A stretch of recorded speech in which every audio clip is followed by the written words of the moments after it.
સૌથી પહેલા વાત કરીશું ગુજરાતના રાજકારણના ટોપ 9 ન્યૂઝ વિશે। લોકસભા ચૂંટણીમાં ગુજરાતની 26માંથી એક બેઠક ભાજપે વગર મહેનતે જીતી લીધી। ગુજરાતના રાજકીય ઇતિહાસની સૌથી મોટી ઘટના સામે આવી સુરતમાં, જ્યાં ભાજપના ઉમેદવાર મુકેશ દલાલ બિનહરીફ જાહેર કરવામાં આવ્યા। બીએસપી ઉમેદવાર પ્યારેલાલ ભારતીએ નાટકીય ઢબે ઉમેદવારી પરત ખેંચી લીધી। બસપાના ઉમેદવારનું ફોર્મ પરત ખેંચાતા ચિત્ર સ્પષ્ટ થયું અને ભાજપના ઉમેદવાર સામે કોઈ જ હરીફ ન હોવાથી તેઓને વિજેતા જાહેર કરી દેવાયા। કલેક્ટરે પણ મુકેશ દલાલની વિજેતા હોવાનું પ્રમાણપત્ર આપી સત્તાવાર મહોર મારી દીધી। તો સુરત બેઠક પર મુકેશ દલાલ બિનહરીફ ચૂંટાતા ભાજપમાં ખુશીની લહેર ફરી વળી। મુખ્યપ્રધાન ભૂપેન્દ્ર પટેલે ટ્વીટ દ્વારા દલાલની શુભેચ્છા પાઠવી અને ગુજરાતની તમામ બેઠકો પર જીતનો નિર્ધાર વ્યક્ત કર્યો। આ તરફ પાટીલે પણ મુકેશ દલાલને સાંસદ બનવા માટે અભિનંદન આપ્યા અને સુરતની જીતને 400 પારના લક્ષ્યાંકની પ્રથમ જીત ગણાવી।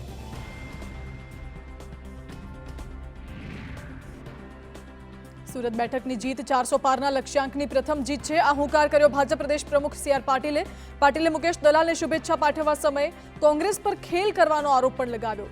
તો સુરત બેઠક સાથે રાજ્યની અન્ય 25 બેઠકો જીતવાનો નિર્ધાર પણ પાટીલે વ્યક્ત કર્યો।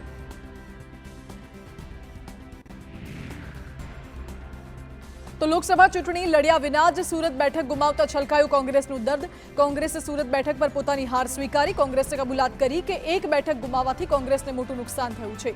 જો કે કોંગ્રેસે ભાજપ પર લોકશાહીની હત્યાનો આરોપ લગાવ્યો। બીજી તરફ પલટવાર કરતા ભાજપે કોંગ્રેસને અરીસો ધર્યો અને આરોપ લગાવ્યો કે કોંગ્રેસને પોતાની જ ભૂલની સજા મળી।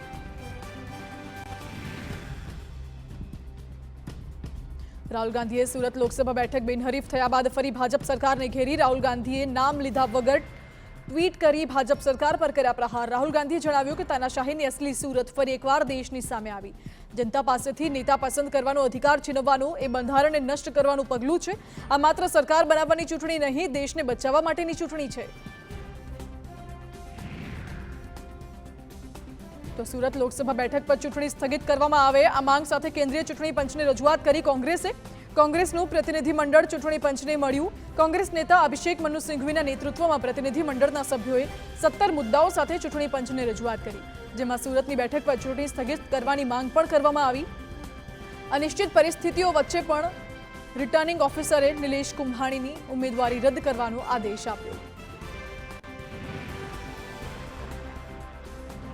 સુરતમાં ભાજપે લોકશાહીની હત્યા કરી છે, આરોપ લગાવ્યો આમ આદમી પાર્ટીના પ્રદેશ પ્રમુખ ઇસુદાન ગઢવીએ।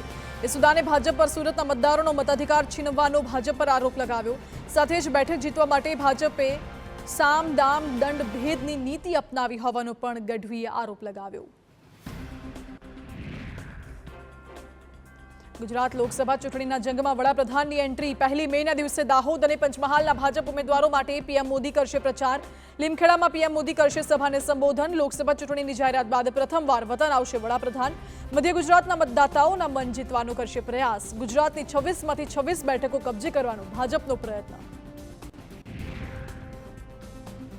કચ્છમાં અનુસૂચિત જાતિ માટે અનામત બેઠક પર ચૂંટણી પહેલા ભાજપે મોટું ઓપરેશન પાર પાડ્યું। અનુસૂચિત જાતિ સમાજના આગેવાન એવા દલિત અધિકાર મંચના પૂર્વ પ્રમુખ અને મહેશ્વરી સમાજના ગુજરાત પ્રમુખ ભાજપમાં મળ્યા।